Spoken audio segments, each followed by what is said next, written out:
Mais quand j'avais fini toutes mes études, je savais rien faire. Ouais. Je savais rien faire. Vraiment. Et je crois que pour tout le monde, c'est pareil.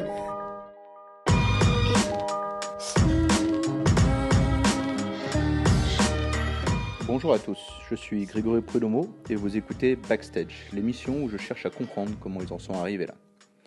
Dans cet épisode, je rencontre Andrés Diaz-Bedoya, Mexicain de 31 ans qui vit à Shanghai depuis à peu près 7 ans. Avec Beacon, qu'il a créé en 2010, il propose des programmes éducatifs très pratico-pratiques. Nous allons parler de son approche entrepreneuriale, du besoin d'identifier un problème clair avant de créer une solution, et nous échangeons aussi sur l'éducation en général et son évolution.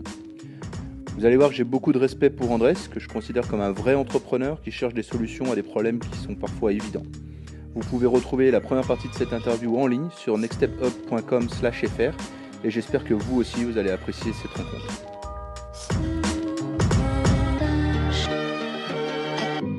Bienvenue Andrés. On va faire cette première interview. Donc, comme je l'expliquais et comme c'est expliqué aussi par écrit, on a déjà fait un premier interview où tu as répondu à pas mal de questions sur ton parcours, qui tu es et les sujets qui nous intéressent aujourd'hui, qui sont peut-être plus liés à Beacon et au programme LEAP, dont on va peut-être parler beaucoup plus en détail un peu plus tard. Mais représente-toi en quelques mots, dis-nous d'où tu viens, tu as ce petit accent du sud, dis-nous d'où tu viens. Oui, donc très vite, je m'appelle Andrés et je viens de Mexico. Et ça fait presque 8 ans que je suis à Shanghai. J'ai appris français en France, à Vichy. Ouais, tout le monde me demande pourquoi j'ai fait mes études à Vichy, mais c'était un programme particulier ou... Ouais, c'était un programme. C'était un moment où la France avait besoin d'ingénieurs. Ils ont donné des bourses aux gens pour 3 mois. Et après, il fallait qu'ils allaient aux grandes écoles. D'accord. Donc ça fait 3 mois pour apprendre français. Moi, je n'ai pas fait ingénieur, mais j'ai fait les cours de 3 mois. Et ouais, c'était ça. Donc, je fais 3 mois de français à Vichy. Et après, quand je suis allé en France pour faire des études en business international, donc j'ai pris mes cours en français déjà. D'accord. Donc c'était bien, c'était pas mal 3 mois. Ah bah ouais. Et donc après les 3 mois à Vichy, tu as resté combien de temps alors? Non, après je suis rentré. Okay. Donc j'ai fait 3 mois. Normalement, je devais faire 6 mois. Okay. Mais j'ai fait 3 mois. Après, j'ai négocié avec ma famille d'accueil. Et j'ai dit, si jamais ton enfant chez moi au Mexique, est-ce que tu peux me donner l'argent que mes parents t'ont payé? Et après, j'utilisais cet argent-là et l'argent que j'avais pour l'université. Et j'allais voyager pour 3 mois. D'accord. Ok.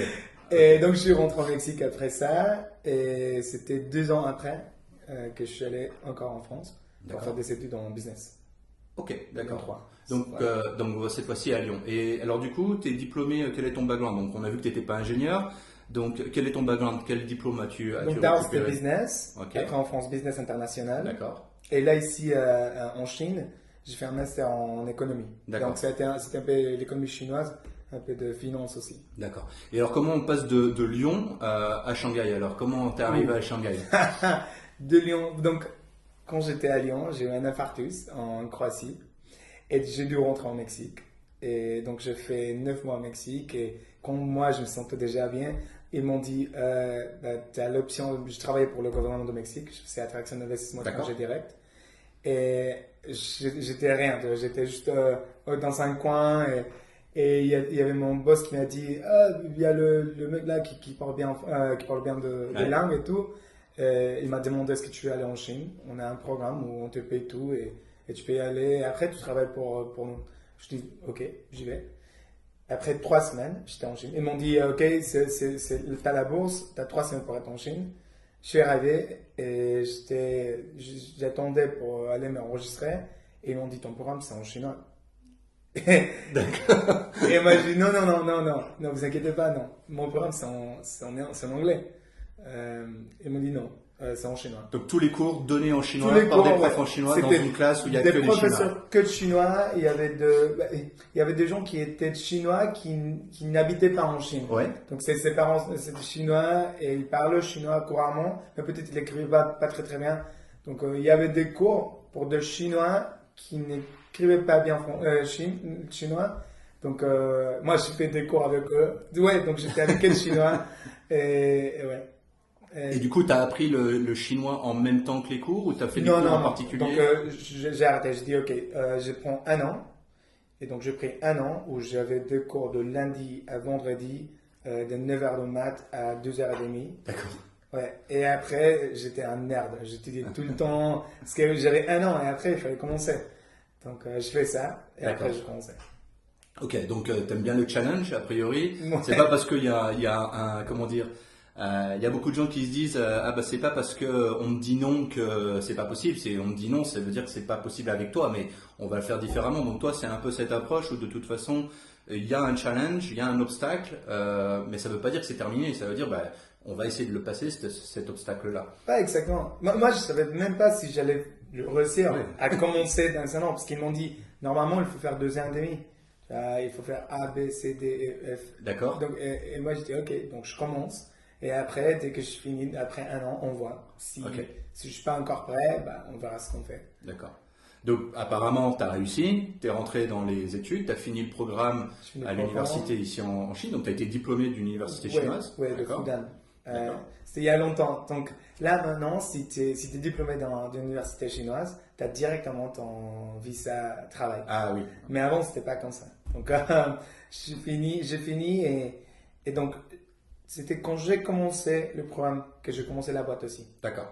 Et alors justement, pourquoi t'es resté à Shanghai après ce diplôme? Tu aurais pu dire bon, ben, on va faire autre chose, je peux partir ailleurs. Ouais. Donc comment tu as identifié qu'il y avait peut-être un besoin et que ce besoin n'était pas traité et que toi par contre tu pouvais le faire? Donc c'était exactement ça parce que normalement je devais faire mon programme et après je devais travailler pour 4 ans pour le gouvernement du Mexique. Ok. C'était eux qui m'ont envoyé. Mais c'était pas eux qui m'ont payé, mais c'était eux qui m'ont envoyé. Donc c'était le deal, en fait il fallait que tu rendes 4 ans. Ouais, et travailler pour ça. Et donc, et la personne qui m'a envoyé ici, bah, qui a trouvé le programme pour moi, il allait quitter pour Mexique, c'était le boîte, et il m'a dit reviens pas, je veux pas te voir en politique, parce que je crois que tu as beaucoup besoin de faire de choses, et je crois que si tu reviens en politique en Mexique, tu vas être dessous. Et donc, c'est lui qui m'a dit bon, je vais. C'est ton. Tu vois, parce que là, il y a le contrat, en fait. Ouais, le contrat, la lettre de. D'accord. Et ils m'ont dit non, tu n'as pas besoin de rentrer. Si tu es resté, reste. Et je voulais lui dire de toute façon que. Parce que quand je commençais, c'était même pas quand je commençais le programme, c'était juste quand je suis arrivé. J'ai vu, c'était pas seulement moi qui ne connaissais pas les programmes où je venais faire. Il y avait beaucoup de monde qui me disait moi je suis un ingénieur en France et là je viens ici et je prends des cours en business et je m'en fous, mais tu vois il y a personne qui connaît le programme, ils s'en foutent un peu et donc j'ai vu que le programme ici d'éducation c'était pas vraiment ce que les étudiants voulaient faire. Ouais, c'était pas adapté. D'accord. Je crois que c'était juste les universités qui voulaient dire on a un programme en Chine, on a un programme avec Fudan, la meilleure université de la Chine, et après ils l'envoyaient et ils voulaient pas vraiment qu'il prenait de... Donc du coup, en fait, tu as identifié qu'il y avait ce problème, en fait, c'est que, donc pour simplifier, en fait, tu voyais que les universités, elles avaient des programmes parce que c'était bien d'avoir un programme en Chine, mais que finalement, c'était pas très qualitatif, que le programme n'était pas forcément très intéressant, et c'est vrai qu'on a un peu le même problème aussi en France, c'est que les premières universités ou les premiers échanges de ce genre-là faisaient des programmes parce que c'était bien d'avoir des programmes en Chine, en termes de commercialisation des programmes, si tu veux. Mais c'est vrai que par contre, ça ressemblait un peu à des voyages sur la Grande Muraille, à faire un peu de tourisme. On disait qu'on avait des cours, mais bon, c'était pas bien suivi. Ouais. Et donc toi, en fait, t'es arrivé et je pense que t'as réussi à identifier un partenaire avec une université au Mexique qui, lui, a aussi peut-être voulu faire un peu plus de qualité. C'est comme ça que tu as réussi à mettre en place un partenariat avec une personne au Mexique. Oui, on a commencé avec Libéron au Mexique. Ils avaient besoin d'avoir quelque chose en Chine, ils n'avaient rien. Et là, maintenant, c'est très difficile d'avoir un partenariat avec une université à Shanghai. Ouais. Parce qu'ils sont des grosses universités, ils sont déjà de partenariat avec des universités qui sont très très connues. Donc, tu arrives avec une université mexicaine et dis non, merci. Ils font un peu leur princesse, ils choisissent avec qui ils vont travailler. Et c'était ça. Et en même temps, moi, j'habitais dans un appartement partagé. Et le propriétaire, ils avaient beaucoup d'appartements. Ils avaient une quinzaine d'appartements dans le People Square, dans les centres-villes. D'accord. Et il m'a demandé, est-ce que moi, je parle que chinois. Toi, tu parles un peu de chinois. Est-ce que tu peux m'aider à trouver des étudiants étrangers qui peut habiter mes appartements. D'accord.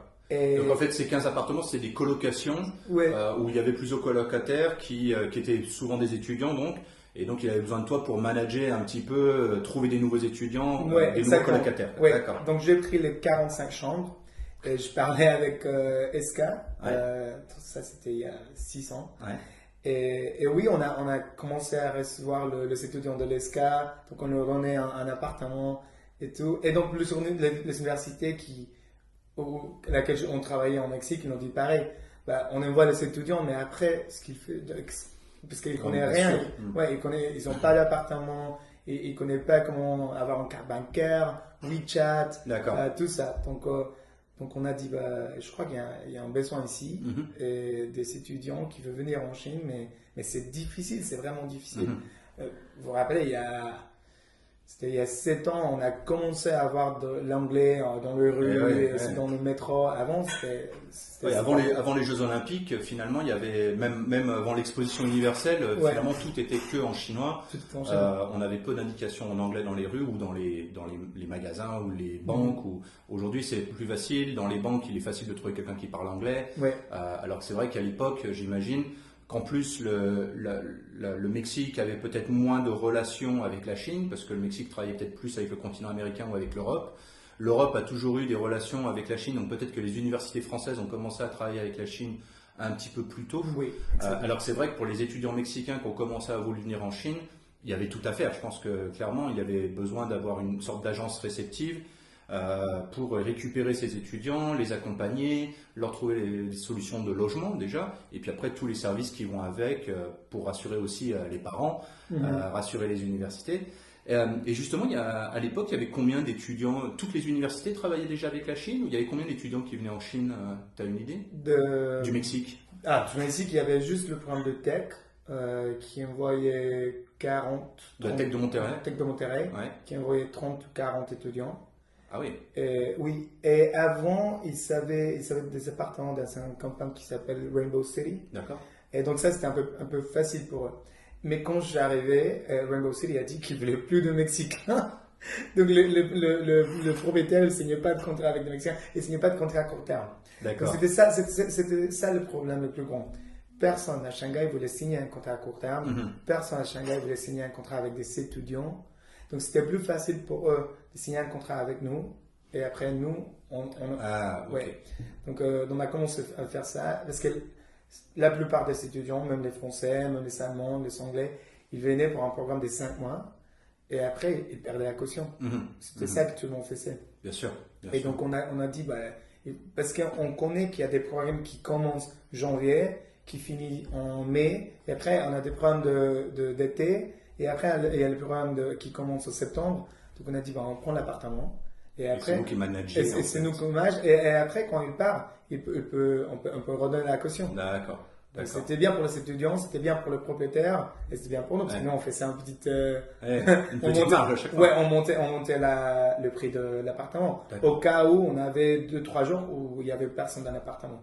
Donc ça, c'était votre travail à temps plein, quasiment, parce que vous avez commencé à manager une 40 chambres, une quarantaine de chambres, donc ça fait quand même pas mal de travail. Puis les étudiants ont des programmes qui sont de quelques mois, donc en fait il y a toujours plusieurs programmes par an, donc des gens qui arrivent, des gens qui partent, enfin, c'est toujours un peu le même problème. Au jour d'aujourd'hui, alors aujourd'hui ça se dit pas, mais aujourd'hui vous gérez combien d'appartements 5-6 ans après alors? Là, on a un partenariat avec une autre boîte, en fait, c'est française, Ok. qui s'appelle Yoga, Ok. Yoga Real Estate, et on manage 180 appartements. D'accord. Et Et chacun a 3-4 chambres, j'imagine. 3, 4, 5, 6, Ah oui. 7 chambres. Ok. Oui, et là, on reçoit tous les étudiants de EM Lyon, les étudiants de l'ESCA, les étudiants aussi de Antwerp Business School, Gothenburg University, Ibero, donc beaucoup d'étudiants un peu partout. Génial. Et c'est bien parce que c'est ça l'idée qu'on avait au début, que c'était laisser les étudiants venir à Shanghai, prendre un appartement pour 5 mois et après rentrer et leur rendre la caution. On fait ça tout le temps, D'accord. ça toujours. Ok. C'est ça le but. Et grâce à cet accès à cette communauté, en fait, qui a été grandissante, en fait, avec tous ces étudiants, et ça que j'aime bien dans ton profil, c'est que tu as réussi toujours à identifier un problème et de dire, ce problème-là, on peut peut-être trouver une solution. Et on peut peut-être simplifier les choses. Donc, vous avez identifié le besoin des appartements, vous êtes arrivé avec une solution, vous avez managé des appartements. Il y avait le problème de la caution, donc vous avez trouvé un nouveau schéma, une structure entre le propriétaire et les étudiants, les colocataires, pour pouvoir gérer ce problématique de la caution. Et vous, en même temps, de réussir à gérer un peu de revenus. Ensuite, j'imagine que vous avez réussi à mettre en place d'autres services, des options, des packages, des tours, enfin tout ce qui pouvait venir en option pour aider un petit peu ces étudiants à bénéficier d'un vrai support en Chine, mais aussi d'en tirer un maximum de profit, c'est-à-dire d'apprendre, de rencontrer des gens, etc. Mais si on rentre un peu dans le détail en fait du programme Beacon, c'est une fois que vous avez eu tous ces étudiants-là et vous avez eu les partenariats avec les universités, comment tu as eu l'idée en fait, ou vous avez eu l'idée de créer ce programme-là en fait? Ça a été une demande qui a été exprimée par quelqu'un ou... Donc, parce que l'idée d'abord c'était ça, c'était d'améliorer le programme, les contenus du programme. Ouais. Mais après, on se rend compte qu'il fallait d'abord créer la base. Oui. D'abord, il faut créer des étudiants qui sont contents, la communauté qui comprend qu'à Shanghai, c'est une très très bonne ville pour faire ça. Et après, on pouvait commencer. D'accord. Donc, dès qu'on avait ici le trust de ces universités chinoises, le trust de ces universités ailleurs, donc on a dit, OK. Et les universités aussi, ils se sont dit, est-ce que vous savez de suggestions Donc, ouais, parce qu'ils savaient que nous, on connaissait ce que les étudiants étrangers voulaient. D'accord. Et donc, on a commencé à parler avec l'université ici en Chine et on a dit, on pense que les étudiants, ils pensent pas qu'ils prennent beaucoup de profit de contenu de programme. D'accord. Ici en Chine, c'est aussi encore très, très segmenté, oui. Segmenté. C'est les professeurs qui parlent pendant 2 heures. Ah, il n'y a pas d'interaction. Il n'y a pas beaucoup d'interaction, c'est le prof qui parle, c'est les étudiants qui écrivent, et c'est ça. Et pour les étudiants qui un peu business et tout, qu'on est habitué à parler, les Français qui sont très très habitués à discuter et tout, si en Chine ça n'arrive pas. Ouais. C'est le prof qui fait son cours, il parle pendant 1 heure ou 2, il délivre, les gens prennent des notes et le cours est terminé. Il n'y a pas de cas pratiques, très peu de cas pratiques, d'exercices, de groupes de travail où les gens vont pouvoir échanger leurs idées, c'est ça? Exactement. D'accord. Et après, ce qui est le plus intéressant de Shanghai, c'est la communauté. C'est même pas venir là pour faire des études à une université qui est très très bien. Après, c'est tu sors dans la rue et tu connais des gens qui sont en train de faire des choses très très intéressantes. Ouais. Et je dis tout le temps aux étudiants, ici en Chine, ce que j'aime bien de la Chine, c'est que le truc, on le fait. On ne parle pas de comment on va le faire, on juste le fait. On commence, on le fait. Ouais. Donc tu rencontres quelqu'un et tu dis, qu'est-ce que tu fais? Moi je fais ça. J'ai un ami qui fait ça. Après tu as un groupe WeChat. Le lendemain, vous êtes en train de manger. Et après cet après-midi, on a déjà créé un WeChat groupe. Et on a commencé à... C'est parti. C'est parti, on est en boîte, on a une idée de business et on est en train de le faire. Ouais. Donc je voulais que les étudiants ils connaissaient ça. Et si tu viens là pour 3 mois, 4 mois, 5 mois, c'est difficile. Tu es avec tous les étudiants étrangers qui sont en train de faire la fête et tout, et c'est cool. Mais après, d'avoir les étudiants étrangers qui se mélangent un peu avec les gens qui habitent ici, qui sont très très ouverts. Donc c'est, je crois, le plus important. C'est la valeur ajoutée. C'est la valeur ajoutée, oui. D'accord. Et donc là, vous avez décidé de monter un programme, du coup, beaucoup plus pratique. Donc, parlons un petit peu de ce programme, donc LEAP, ça s'appelle, L-E-A-P, comme le jump, le saut. Ouais. Et donc, parlons un petit peu, parce que j'ai beaucoup aimé le côté très très très pratique. Je trouve que c'est vraiment quelque chose qui change. Alors, explique-nous un petit peu quel est le projet. Donc, on a commencé à parler aussi avec beaucoup de monde qui fait cette business ici. Et les gens nous disent, moi, parce que je ne suis pas professeur, je n'ai pas l'opportunité de partager l'information que j'ai dans ma tête avec des gens qui sont en train de commencer. Bien sûr. Et pour les étudiants aussi, ils disaient, j'aimerais bien connaître des gens qui sont en train de faire des trucs intéressants, mais je ne sais pas comment les contacter, je ne sais pas si c'est un peu bizarre. Donc on a dit, non, les deux, ils ont un besoin et on va juste le mettre ensemble et on va créer des choses. Donc on a parlé avec l'université parce que d'abord, on savait que les universités, ils avaient besoin de diplômes. D'accord, oui. Et on avait une très très bonne relation avec Donghua University parce qu'on sait que c'est la première université qui a créé un programme de licence en anglais. entier en Chine. Donc là maintenant, il y en a 3 programmes de licence qui sont complètement en anglais. Et c'était le premier qui a fait ça. Donc on a parlé avec eux et on a dit on veut créer un programme où les étudiants ne sont pas des étudiants. On veut le faire ailleurs. On veut pas qu'ils viennent à l'université, ils s'assoient, ils prennent des notes et après ils partent. On veut qu'ils vont dans de différents endroits à Shanghai, qu'ils parlent avec des gens différents. Parce que moi, je ne crois pas qu'il y a une personne qui connaît tout de la Chine. Donc, je ne peux pas avoir un professeur qui était dans un cours d'introduction à la Chine et qui fait 5 mois. D'accord. Donc, on a pris 12 personnes différentes qui parlent des trucs qu'ils connaissent très très bien. Et après, eux, ils parlent aux étudiants pour 2, 3, 4 heures. Mais ce que c'est plus important, c'est qu'après, donc on mange et après, il revient. Et le professeur, c'est le mentor. D'accord. Et c'est eux qui les aident à prendre l'information qu'ils ont appris le matin et le mettre sur son startup.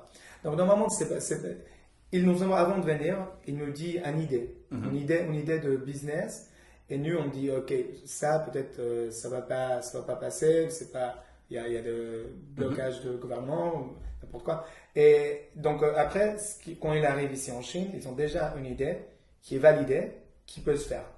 D'accord. Et donc on construit sur l'idée. Donc, toute l'information que le professeur ou l'entrepreneur il partage avec les étudiants, on le met tous dans une idée. Et après, on construit sur cette idée-là. Et à la fin, on n'a pas une idée, mais un business. Un business, ouais. Un business. Il y a du coup, vous prenez combien de personnes par programme, par groupe?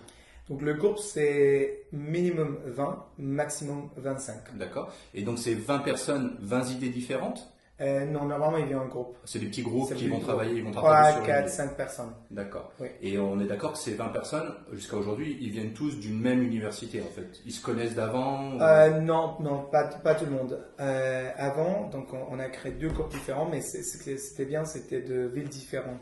Ah, ok. Ils venaient de villes différentes, ils ne se connaissaient pas. D'accord. Et donc, il venait 3 personnes d'une ville qui avaient une boîte, 4 personnes d'une autre ville qui avaient une autre idée de business.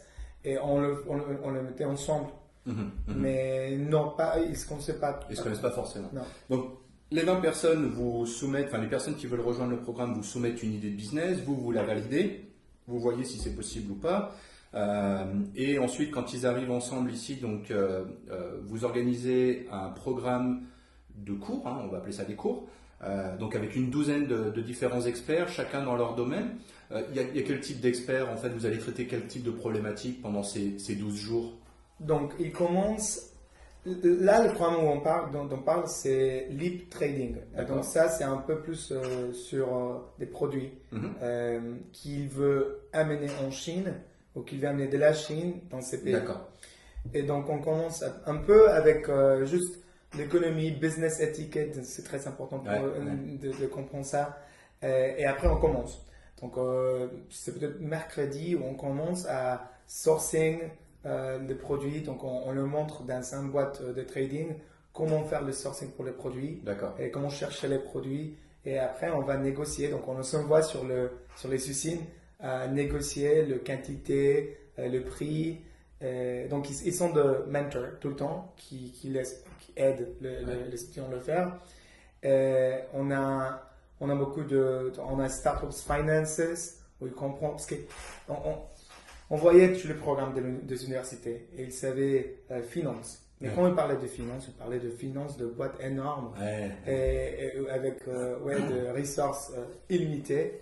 Mais après, quand tu commences ta propre boîte et tu as une idée qui est petite, là, tu ne parles pas de millions d'euros. Tu parles donc on essaie de faire ça. Tu vois, comment commencer avec ton petite idée et comment commencer les projections quand tu as juste une idée et pas une boîte énorme.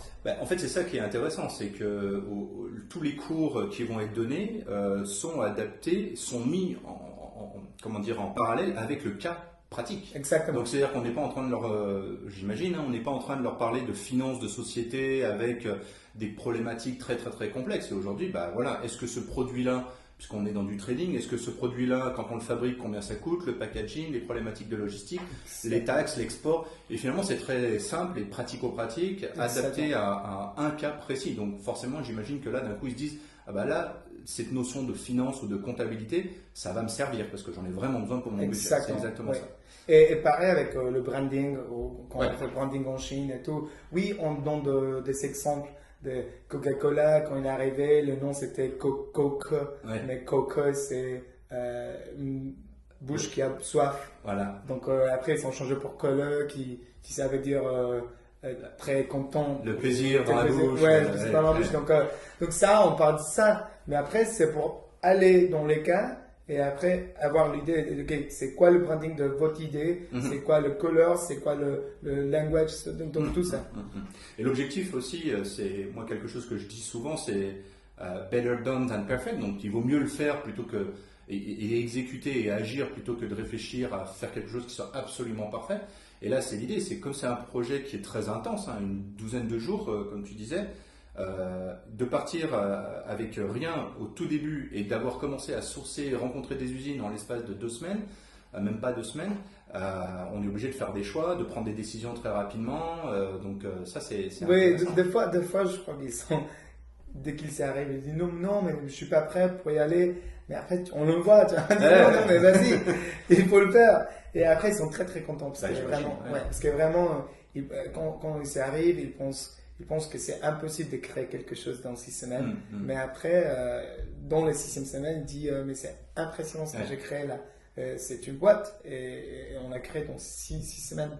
Oui, et puis c'est ça, c'est en l'espace de ces semaines-là, ils peuvent générer déjà du revenu, quasiment, c'est ça. En fait, on a eu déjà des cas où ils ont commencé avant, dans la semaine 5.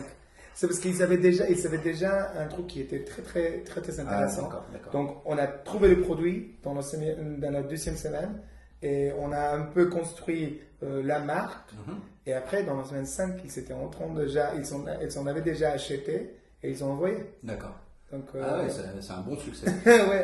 Et alors moi, il y a 2 choses qui m'intéressent pour creuser un petit peu, c'est que, comme tu disais, aujourd'hui ce programme-là s'appelle Leap Trading, donc c'est pour toutes les opérations d'achat, d'export, etc. Et ça c'est génial parce qu'aujourd'hui, étant français, aujourd'hui on voit la surf tech, on parle beaucoup de la French tech, des startup tech, etc. Et c'est vrai qu'il n'y a pas un jour qui passe sans qu'on parle de la France et des startups et de l'électronique et des technologies. Et là, aujourd'hui, on revient à quelque chose qui, pour moi, est très début des années 2000, fin des années 90, on va dire, qui est simplement du trading. On va en Chine, on achète à un meilleur prix et on va l'exporter dans un autre pays ou dans un marché qui en a besoin. Et comment, en fait, pourquoi vous avez fait ce choix-là, en fait, d'aller dans le trading? On a commencé avec le trading parce que donc, nos marchés naturels, c'était l'Amérique latine. Et les pays d'Amérique latine sont encore de pays manufacturers. Donc, c'est ça qu'ils ont besoin maintenant. Là, maintenant, ils ne sont pas dans le procès de créer de value creation. Non. Et ils ne sont pas encore là-bas. Ils sont là encore dans l'idée il y a un produit dont on a besoin, donc on amène. Et pareil, parce que tout le monde, tous les pays d'Amérique latine, l'Afrique, la Russie, il dit il y en a aussi beaucoup de Chinois que peut-être ont besoin de ce qu'on fait. D'accord, oui. Donc c'est aussi pour des produits que eux, ils peuvent amener en Chine. Donc ils peuvent exporter de ces pays d'Amérique latine ou de Russie, l'exporter vers la Chine, parce que la Chine pourrait avoir besoin de ces matières ou de ces solutions. Et donc vous allez accompagner des programmes qui vont dans les 2 sens en fait. Ouais. Mais on a aussi là le programme qui commence ça s'appelle From Ideation to Prototyping. Où les étudiants viennent pour 3 semaines et c'est dans 2 parties. La première partie c'est à Hangzhou et ils vont dans le workshop d'Alibaba. Génial. Et là-bas, ils juste fait le prototyping pour le produit. Et après, à la fin de la première semaine et demie, ils ont déjà un produit. Et après, ils viennent à Shanghai. Et ici à Shanghai, ils créent la marque autour de produits. Donc quand tu parles de produits, on parle de produits hardware. Hardware. Là, en fait, pour le premier, on va faire un wearable. D'accord. Donc c'est facile, c'est facile. C'est juste pour montrer la façon de le faire, le procès. Donc puis aussi de montrer que c'est faisable. Exactement. Que c'est faisable. On peut avoir une idée et la réaliser, que c'est pas juste les autres qui vont le faire. Exactement. Donc on donne un sujet. Donc là on a dit wearables, donc un truc où tu fais juste les bracelets, l'IoT. Ouais, exactement. C'est facile de le faire pour le discerner, il peut le faire. Et on peut le créer très très vite et après on peut le 3D print et c'est fait. Et après il vient ici à Shanghai. Ici à Shanghai, il comprend un peu e-commerce et branding en Chine et tout. Donc ça c'est intéressant aussi pour le pays qui sont là maintenant dans le value creation, étage de... Donc justement, alors aujourd'hui, ce programme-là, alors jusqu'à présent, on parlait beaucoup des universités mexicaines qui envoyaient des étudiants mexicains pour ces programmes-là. Donc là, est-ce que c'est du coup un des programmes qui vont s'orienter vers d'autres marchés, d'autres pays, où Oui, vous allez attirer d'autres exactement. étudiants? Plutôt sur les États-Unis. Ok. En fait, les États-Unis, ils ont beaucoup d'intérêt sur le trading aussi, je sais pas, Ah oui. mais sur les États-Unis, sur la France, l'Italie, l'Allemagne. D'accord.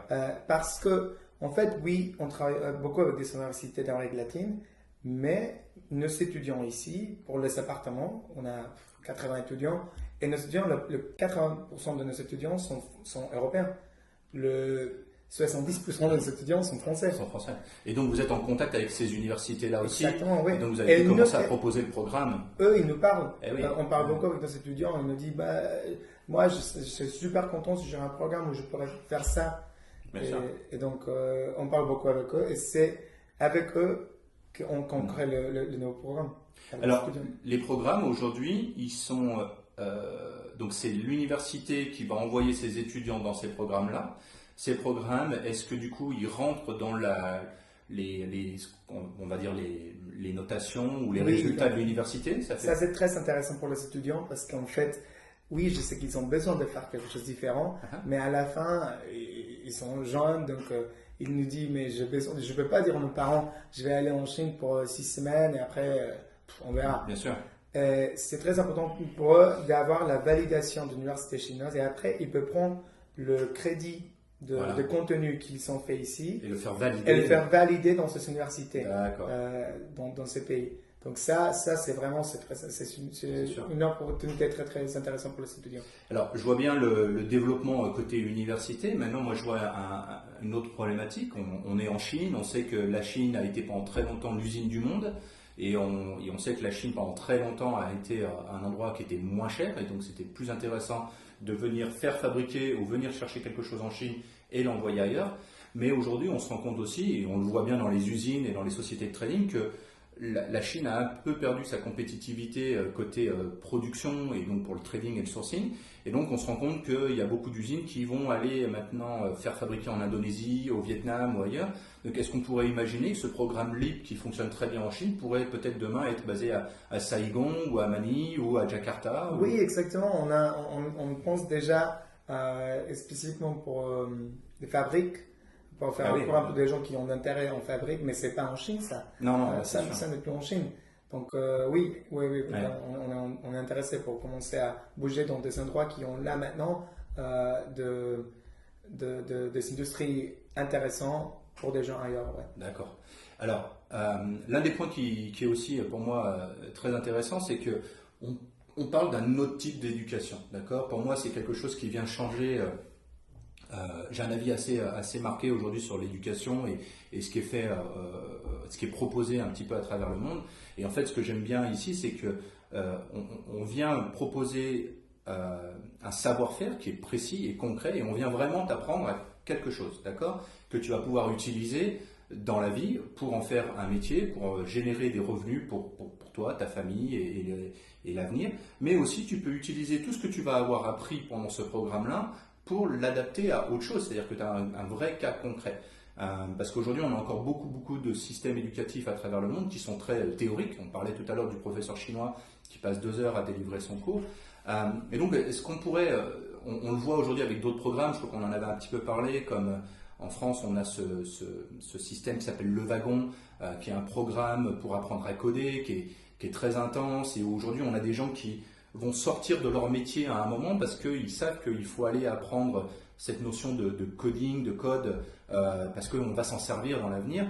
Et donc, en gros, j'aime bien ce genre de programme et je me dis que peut-être à l'avenir, je ne sais pas si vous y avez pensé, mais est-ce que finalement des gens comme moi, voilà, j'ai travaillé pendant quelques années, ça fait 10 ans que je travaille dans différents domaines et je me dis, tiens, finalement le trading ou les autres programmes de ideation to creation, c'est ça le prototyping, je me dis, tiens, ça c'est vraiment quelque chose que j'aimerais faire. Est-ce que ça pourrait faire partie d'une formation en français, on va appeler ça une sorte de formation continue, c'est-à-dire on travaille, on est professionnel, mais on continue quand même à se former au fur et à mesure. En fait, on a déjà reçu des gens Qui seraient intéressés.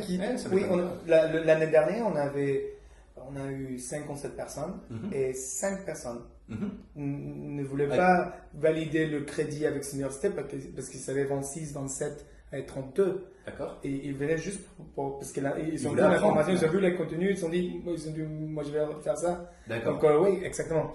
C'est vrai que deux fois, c'était pas intéressant pour les gens qui avaient 32 ans de s'asseoir avec une personne qui avait 22 ans, mais je crois que le contenu, c'est fait pour tout le monde. Tout à fait. C'est pas seulement pour des étudiants, c'est pas seulement pour des entrepreneurs, c'est aussi pour des gens qui ont 40 ans et ils pensent que le contenu, c'est intéressant pour eux. Ouais. Et alors, si on parle un petit peu des résultats maintenant, sur l'ensemble des programmes, alors vous avez eu à peu près combien d'étudiants qui sont venus dans ces programmes en tout? 157. Wow. Et sur les 157, aujourd'hui, il y en a combien qui ont gardé leur projet, qui continuent à travailler dessus? Il y en a 22 entreprises qui là maintenant, ils sont en train de... Ouais, c'est très très intéressant. Et aussi, c'est très divers. On a des entreprises en médecine médicale, on a des entreprises en construction, en tout, un peu sur tout. Et ils sont vendus 2 millions de dollars dans les dernières 4 années, ensemble. Donc ouais, c'est très intéressant en fait de voir qu'ils sont en train de travailler. Là, la semaine prochaine, il y en a une de ces entreprises qu'on a créée il y a 3 ans qui revient en Chine pour parler avec les fournisseurs. Et donc on va l'aider et tout. Donc c'est ça. Aussi, ce qu'on veut faire, c'est une communauté. Après, il part, mais quand il rentre en Chine, on a encore, tu vois, le support de l'IP qui va t'aider à créer. Je suis pas là pour eux, c'était une mission commerciale où il vient et on va aller avec eux pour parler avec les fournisseurs et tout, et renégocier le contrat. Donc ouais, c'est très bien de faire ça. Alors ça c'est génial et c'est tous ces résultats. Et maintenant, ce qui pourrait être intéressant, on va arriver un petit peu à la fin de cet entretien. Et moi, ce que j'aimerais, c'est peut-être plus parler de toi maintenant et de voir par rapport justement à tout ce programme, tous ces programmes que tu as mis en place. Qu'est-ce que toi, tu te dis que tu as fait beaucoup d'études quand même, tu as passé pas mal de diplômes dans différents pays. Et aujourd'hui, avec ton regard de businessman, on va dire, d'entrepreneur en tout cas, qu'est-ce que tu n'as pas étudié que tu aurais aimé étudier? Qu'est-ce que tu aurais dû... C'est une question qu'on m'avait posée un jour, on m'a dit, bah, tiens, qu'est-ce que tu n'as pas fait, qu'est-ce que tu n'as pas étudié à l'école ou ce sur quoi peut-être tu aurais dû attirer un peu plus d'attention, tu aurais dû te concentrer parce que tu n'y as pas pensé ou parce que tu pensais jeune, tu te disais, ça j'en ai pas besoin. Et avec le recul, qu'est-ce qui te manque en fait? Qu'est-ce que tu aurais voulu faire? Tout, moi j'ai besoin de comprendre tout, donc j'étudie un peu de tout maintenant. D'accord. Beaucoup d'éducation et d'histoire, j'aime bien l'histoire. Donc j'étudie moi-même beaucoup d'histoire, mais ouais, parce qu'à la fin, oui, j'ai fait beaucoup d'études en économie, en business international, mais quand j'ai fini toutes mes études, je savais rien faire. Je savais rien faire. Vraiment. Et je crois que pour tout le monde, c'est pareil. Nous, on voit des gens qui sont... on voit qu'ils parlent, on dit, ouais, cette personne, c'est super intelligent et tout, et intéressant. Mais quand on s'assoit avec les gens, je trouve que tout le monde, on se sent pareil. On dit, je me sens que je ne connais pas trop. Et donc, je crois qu'on est tous comme ça. Donc, c'est pour ça que... quand on a un programme où à la fin tu as quelque chose que tu peux voir, c'est ça que je viens de faire, c'est ça que je viens de créer, ça c'était dans mon... Ouais, je pense que les entrepreneurs, et tu me diras si c'est pareil pour toi, mais on peut souvent avoir le syndrome de l'imposteur. C'est-à-dire, tu sais, cette sensation où est-ce que les gens vont me faire confiance? Est-ce que je suis crédible en train de faire telle ou telle chose? Et je me dis, mais non, regarde, là je parle à des gens, ils ont 10 ans d'expérience là-dedans et moi je suis pas à la hauteur. Mais quand tu as créé quelque chose et que tu as vraiment, au bout de ce programme, et que tu as quelque chose dans les mains, ou que tu as vraiment, je sais pas, des orders, tu vois, des commandes ou quoi que ce soit, et tu te dis, bon ben voilà, ça je l'ai fait. Je pense que ça te rassure aussi beaucoup, ça te donne plus de crédibilité. Ça me rassure beaucoup aussi aux autres gens. Parce que aussi les gens qui ont 10 ans, 20 ans, 30 ans d'expérience, et ils viennent avec nous et nous disent, moi ça fait 30 ans que j'étudie l'éducation, et mais j'ai rien fait. Et vous, ça fait 5 ans, 6 ans que vous êtes en train de faire de l'éducation, et là, vous avez un produit, c'est un résultat qui maintenant est avec les étudiants tous les jours et qui change ses vies. Alors, est-ce que c'est peut-être pas finalement toujours le même problème, c'est que vous avez identifié un problème et donc vous avez créé la solution à ce problème-là. Et peut-être que souvent, l'éducation, elle forme les gens en masse en essayant de les préparer au mieux à l'avenir, au futur professionnel, mais sans vraiment régler un problème précis. Alors que vous arrivez en disant, bon ben voilà, nous on a un programme, on va régler un problème qui est identifié, qui est précis, qui est, je ne sais pas, la création de tel produit. Et donc l'objectif, il est clair. Alors que dans l'éducation en général, aujourd'hui, on est obligé de mettre tout le monde au même niveau et de dire, ben voilà, on va vous apprendre, vous donner le plus de clés et d'armes possible pour que vous soyez prêts au fur et à mesure du programme éducatif de faire des choix et d'aller vers ce que vous aimez. Mais c'est un peu ça, c'est qu'à la fin de toutes tes études et de tous tes diplômes, ok, tu as validé des connaissances, maintenant, qu'est-ce qu'on fait?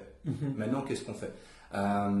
Donc aujourd'hui, je pense qu'on voit avec tous tes projets en cours, je sais que tu as encore plein d'autres projets et il y a sûrement d'autres choses que tu fais et dont tu ne nous as pas encore parlé, parce que c'est un peu la Chine aussi, c'est qu'en Chine, tu as passé quelques années ici, on devient un peu chinois, on fait plus de choses, on fait plein de choses en même temps, en parallèle, et ça c'est le côté un peu sympa.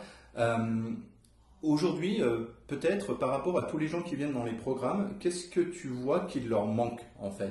Pourquoi ces gens-là n'auraient pas pu venir en Chine directement et se lancer par eux-mêmes?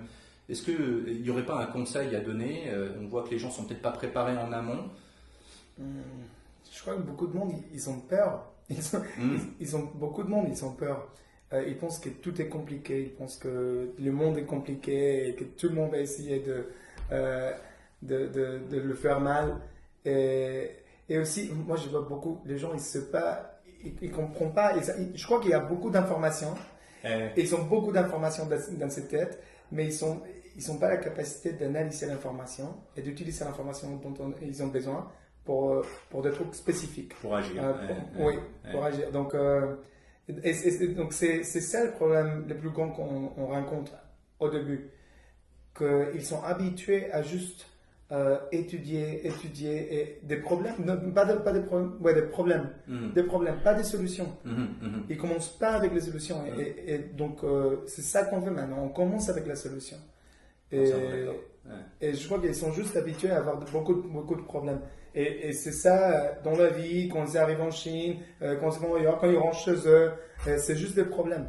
Mais ce qu'on est en train de le faire voir, c'est de voir les solutions. Parce qu'il y en a des solutions. Tout à fait. Qu'est-ce que, finalement, peut-être pour conclure, aujourd'hui, qu'est-ce que tu ferais, qu'est-ce que tu aurais pu faire différemment si tu étais arrivé en Chine, non pas il y a 10 ans, mais là, maintenant? Est-ce qu'on sait très bien que ce que tu as réussi à faire est peut-être moins possible aujourd'hui, c'est que maintenant tu as l'historique de ces 5 ans. Aujourd'hui, qu'est-ce que tu penses qu'il pourrait être fait en Chine? Est-ce que tu as une idée de choses que tu te dis, tiens, si j'arrivais maintenant, c'est peut-être le genre de choses que j'essaierais de faire? Est-ce que ce serait dans le trading? Est-ce que ce serait justement dans les startups tech?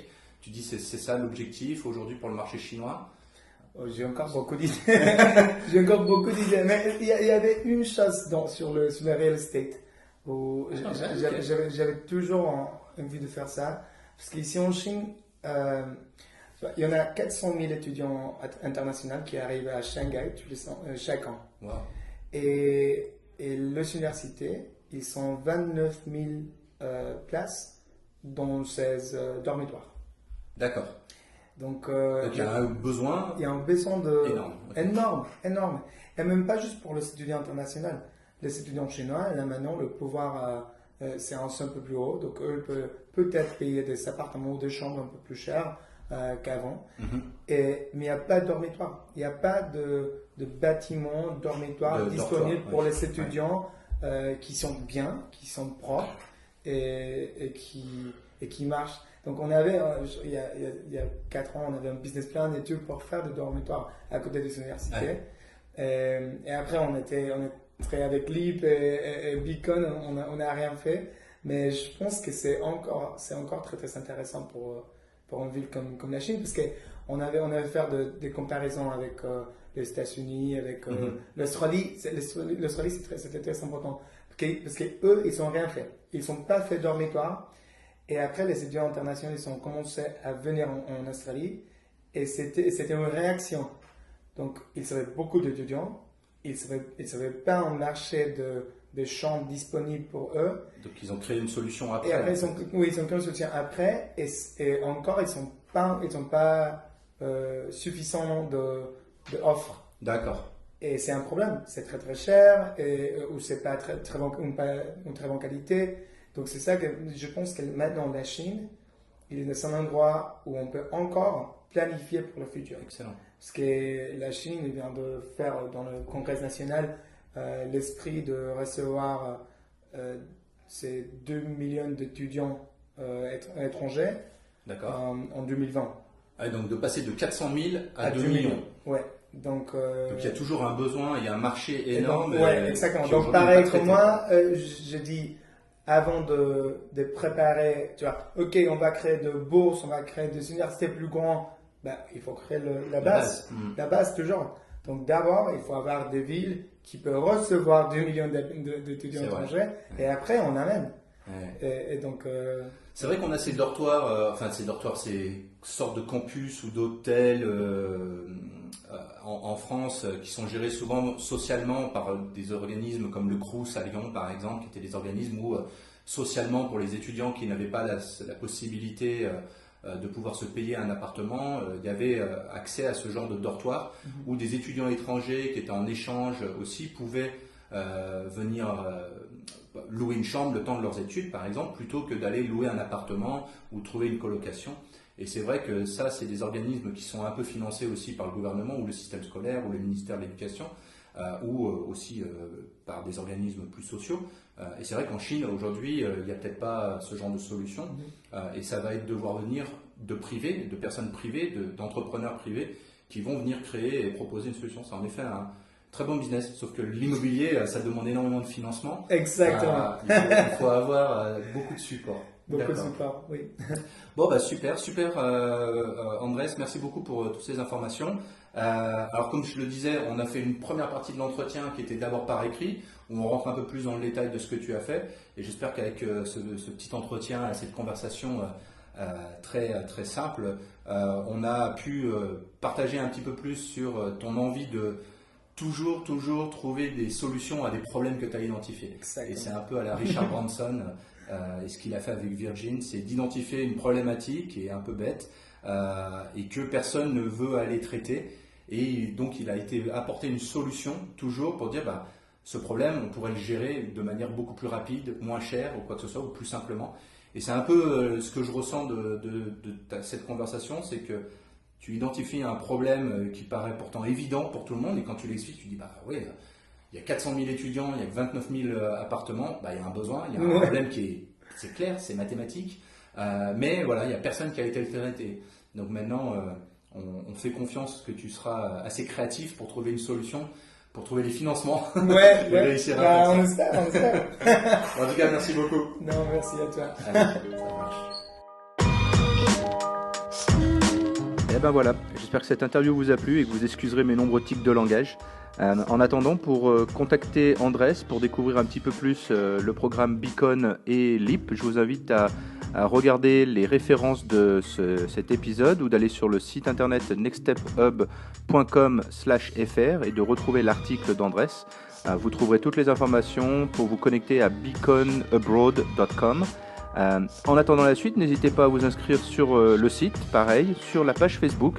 Et bien sûr de liker cet épisode et de laisser un petit commentaire sur les plateformes de podcast de votre choix, que ce soit SoundCloud, iTunes et bien sûr en podcast vidéo sur YouTube ou les plateformes chinoises comme Youku par exemple ou WeChat. Merci beaucoup d'avoir écouté et à très bientôt pour le prochain épisode.